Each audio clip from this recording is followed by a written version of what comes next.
नमस्कार मित्रांनो, अंकगणित या विषयावर आधारित पोलीस भरती, तलाठी भरती, फॉरेस्ट भरती या विविध स्पर्धा परीक्षेमध्ये जे प्रश्न विचारले जातात तर ते प्रश्नांचे स्वरूप नेमके कसे असतात आणि ते प्रश्न नेमके सोडवायचे कसे, तर या प्रकारचे व्हिडिओ आपण आता चॅनलवर घेऊन राहिलेलो आहोत। या व्हिडिओमध्ये आपण पोलीस भरतीमध्ये अंकगणित या विषयावर जे प्रश्न विचारले आहेत ते प्रश्न जे तसं मी या व्हिडिओमध्ये घेतलेलं आहे। तर हा व्हिडिओ पूर्णपणे बघून घ्या। व्हिडिओ आवडला व्हिडिओला लाईक करा आणि तुमच्या मित्रांना शेअर करायला विसरू नका। तर पहिला प्रश्न आहे बघा आपला, ब्रॅकेटमध्ये 500 गुणिला 0.8 गुणिला 0.5 ब्रॅकेट क्लोज भागिला 2 बरोबर किती। पर्याय ए आहे 250, पर्याय बी 500, पर्याय सी 300, तर पर्याय डी 800। तर बघा इथं 0.8 आणि 0.5 आहे। तर जेव्हा मग पॉईंट म्हणजे दशांश अपूर्णांक दिलेला असतो त्याच्यावेळी मग आपण त्यांचा गुणाकार कशा प्रकारे करायचा, तर ते पद्धत आपल्याला माहीत असेल तर अगदी कमी वेळेमध्ये आपण यांचं कॅल्क्युलेशन करू शकतो। तर सर्वप्रथम बघा, आपण या दशा अपूर्णांकाचा विचार न करता जे संख्या आहे ते संख्या जशा तशी लिहून घेऊ। म्हणजे काय राहिले 500 गुणिला 8 गुणिला 5, 500 गुणिला 8, तर 8 पंचे 40 आणि 0 जशा तसे, म्हणजे 4000 गुणिला 5, मग 5 चौ 20 आणि हे 3 0 जशा तसे 20,000, मग 20,000 भागिला 2, बे एक बे आणि 1 2 3 4 0, 1 2 3 4 0। परंतु बघा, तर आपल्याला 10,000 उत्तर मिळालेलं आहे। परंतु बघा इथं दशांश अपूर्णांकानंतर 2 संख्या दिलेल्या आहेत, म्हणून आपल्याला इथं 2 शून्य सोडायचे आहेत किंवा 2 संख्या सोडायच्या आहेत। तर 1 2 संख्या सोडून आपल्याला इथं दशांश अपूर्णांक द्यायचा आहे, म्हणजे आपल्याला उत्तर मिळालं 100, म्हणजे पर्याय डी हा आपला बरोबर उत्तर आहे। तर बघा अशा प्रकारे आपण दशांश अपूर्णांकावर आधारित प्रश्न सोडवू शकतो। तर बघा दशांश अपूर्णांकावर जर प्रश्न दिले आले, दशांश अपूर्णांकावर आधारित गुणाकारावर प्रश्न असले तर अगोदर जे संख्या दिल्या ते जशा तसे गुणाकार करून घ्यायचं। त्यानंतर आलेला उत्तर जो असतो त्यानंतर दशांश अपूर्णांकात किती संख्या आहेत तेवढे संख्या सोडून आपल्याला दशांश अपूर्णांक द्यायचा, आपल्याला उत्तर मिळून जाईल। अगदी कमी वेळेमध्ये आपण अशा प्रकारे दशांश अपूर्णांक आधारित प्रश्न सोडवू शकता। नंतरचा दुसरा प्रश्न आहे, वर्गमुळात 625 वजा वर्गमुळात 196 बरोबर किती। पर्याय ए आहे 11, पर्याय बी आहे 10, पर्याय सी आहे 13 आणि पर्याय डी आहे 12। तर बघा अगदी सोपे प्रश्न पण पोलीस भरतीमध्ये विचारतात। तर असे प्रश्न तुम्ही अगदी काही सेकंदामध्ये तुम्ही सोडवू शकता। एवढे सोपे प्रश्न पोलीस भरतीमध्ये विचारतात, फक्त आपल्याला ते प्रश्न सोडवण्याची पद्धत माहीत असायला हवी। पहिली संख्या दिली आपल्याला 625 वर्गमुळात वजा वर्गमुळात 196। मग 625चा वर्गमूळ किती, तर 625चा वर्गमूळ कोणती संख्या 25, म्हणजे 25चा पूर्ण वर्ग संख्या किती 625 वजा 196। तर 196चा वर्गमूळ किती आहे 14, मग 25 मधून 14 गेले किती राहतात 11, पर्याय ए हा आपला बरोबर उत्तर आहे। तर अशा प्रकारचे पण अगदी सोपे प्रश्न आपल्याला पोलीस भरतीमध्ये विचारले जातात, फक्त ते प्रश्न कसे सोडवायचे हे आपल्याला माहीत असणे अनिवार्य आहे। नंतरचा प्रश्न आहे बघा, 80चा 3/5 हा 60च्या 3/4 पेक्षा कितीने मोठा आहे। तर यामध्ये बघा आपल्याला तुलना केलेलं आहे। बघा 80चा 3/5, तर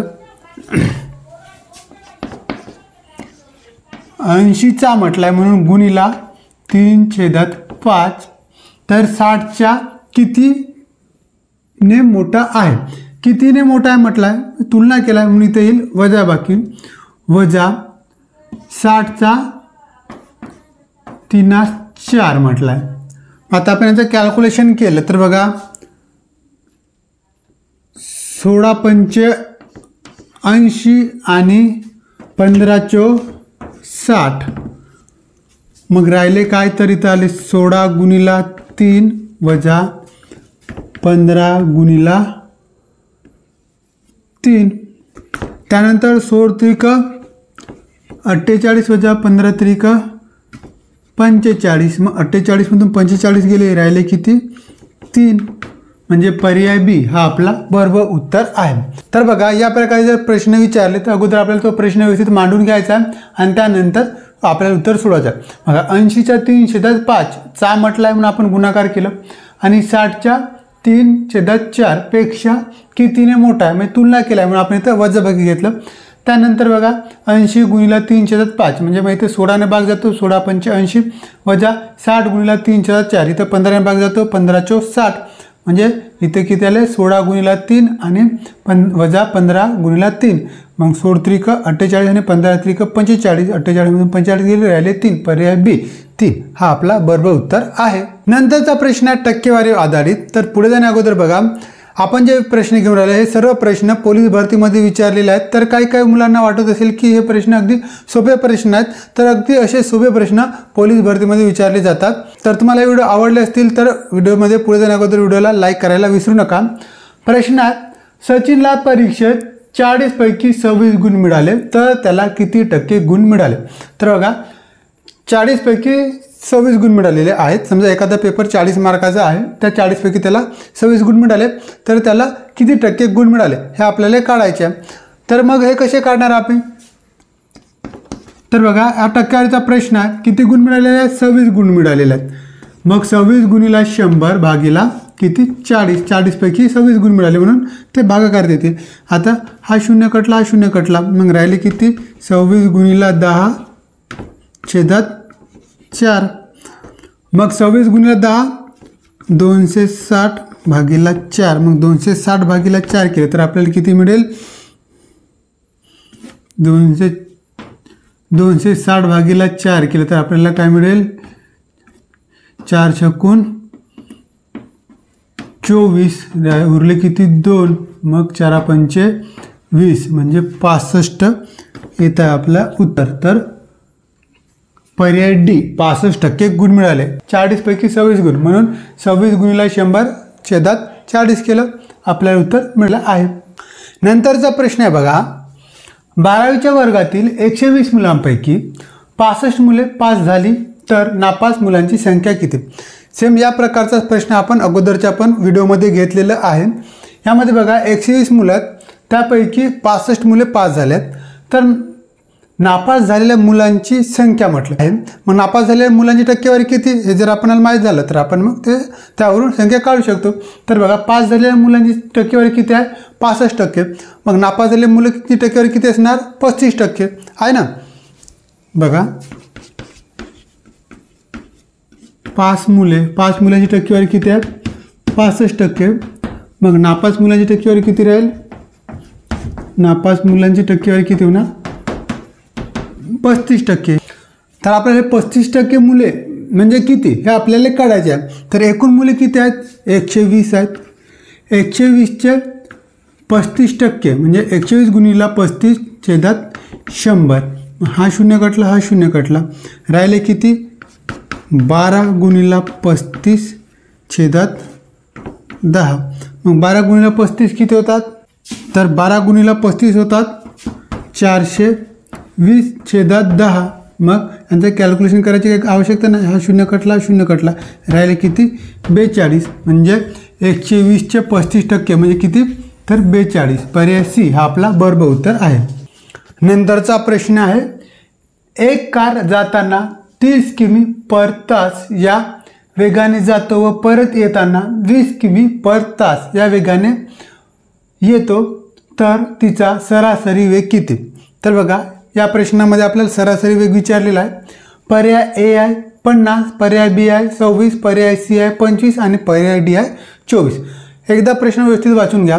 एक कार बघा कार एकच आहे जाताना त्या कारचा वेग किती आहे तर 30 किलोमीटर/तास आहे म्हणजे एका तासामध्ये 30 किलोमीटर जाईल एवढा तिचा वेग आहे. तर परत येताना तिचा वेग कमी झालेला आहे कारण परत येताना तिचा वेग किती आहे 20 किलोमीटर/तास अशा प्रकारे दिला आहे. तर त्या कारचा सरासरी वेग किती म्हटलाय तर सरासरी वेग मागितलाय. बघा एकच कार आहे जाताना त्या कारचा वेग 30 किलोमीटर/तास होता तर येताना त्या कारचा वेग आहे 20 किलोमीटर/तास. तर त्या कारचा सरासरी वेग किती हे आपल्याला काढायचं आहे. तर बघा प्रश्न एवढा मोठा असला तरी कॅल्क्युलेशन अगदी सोपं आहे. जर अशा प्रकारचा प्रश्न असला तुम्हाला सरासरी वेगचा प्रश्न विचारला एकच कार आहे तर बघा काय करून घ्यायचं 2 गुणिला जाताच्या वेळेची स्पीड किती आहे 30 किलोमीटर/तास आणि येताच्या वेळेची स्पीड किती दिली आहे 20 किलोमीटर/तास हे लिहून घ्या. आणि त्यानंतर छेदामध्ये दोन्ही वेगांची बेरीज दोन्ही वेगांची बेरीज. मग बघा काय तर 2 गुणिला 30 गुणिला 20 छेदात 2 वेगांची बेरीज केलं म्हणजे किती 30 अधिक 20. मग 30 अधिक 20 किती होतात 50. मग 2 गुणिला 30 गुणिला 20 छेदात 50.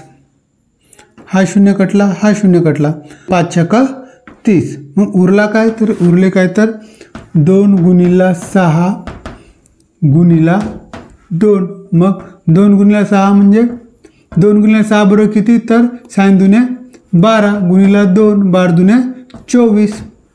मग सरासरी वेग किती आला तर पर्याय डी 24 हा आपला बरोबर उत्तर आहे.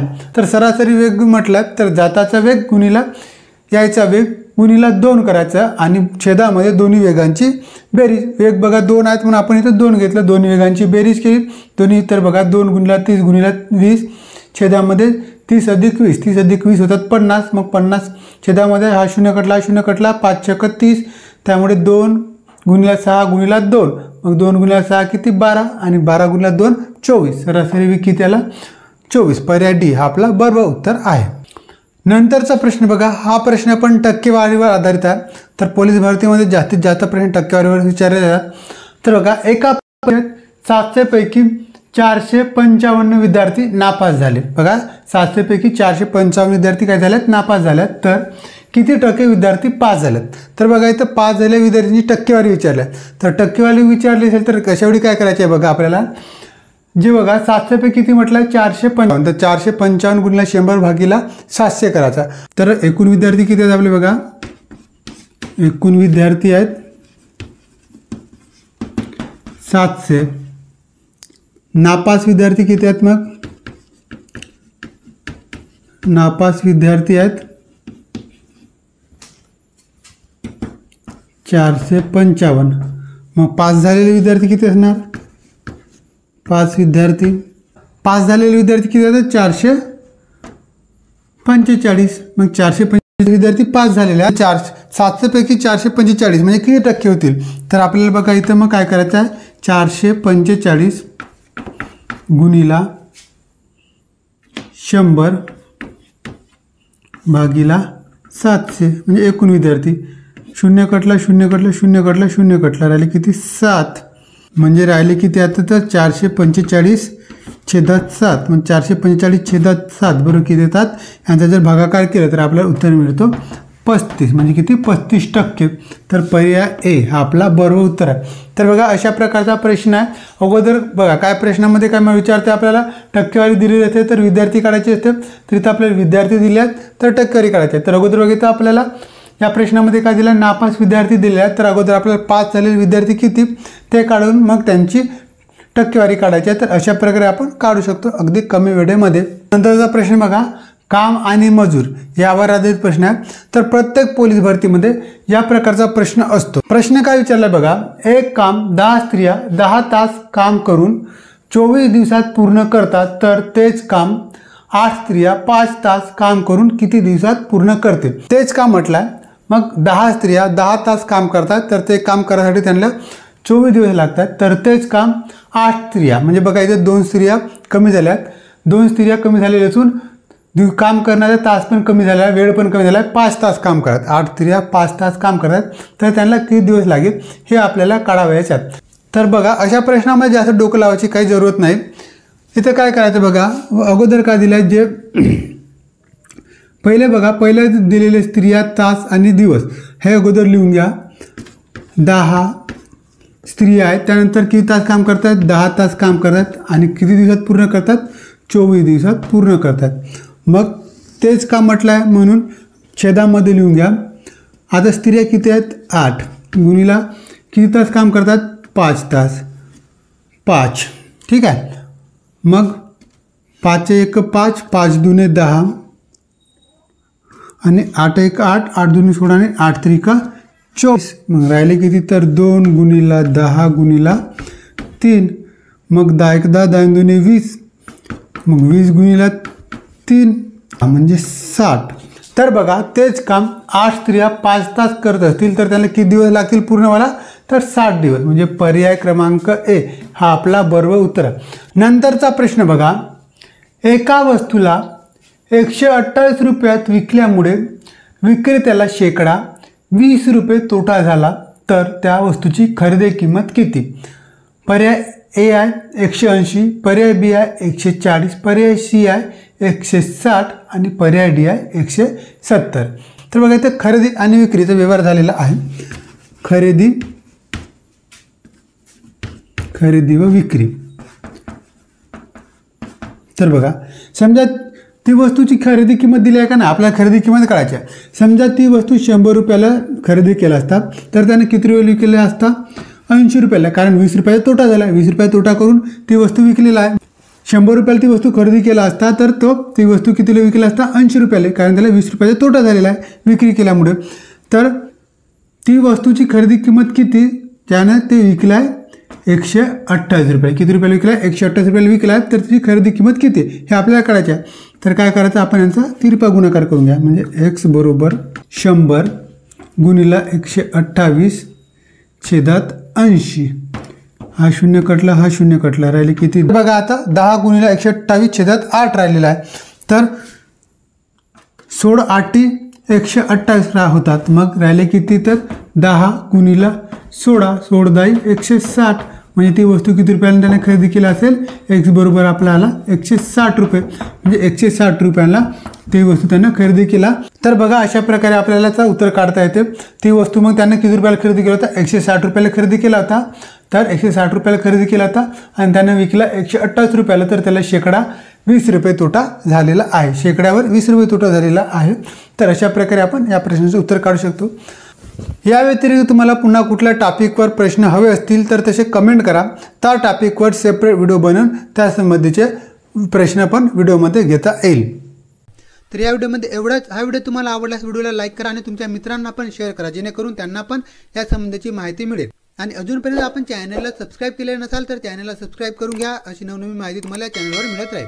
तर पुन्हा भेटू एका नवीन व्हिडिओमध्ये एका नवीन माहितीसह. तोपर्यंत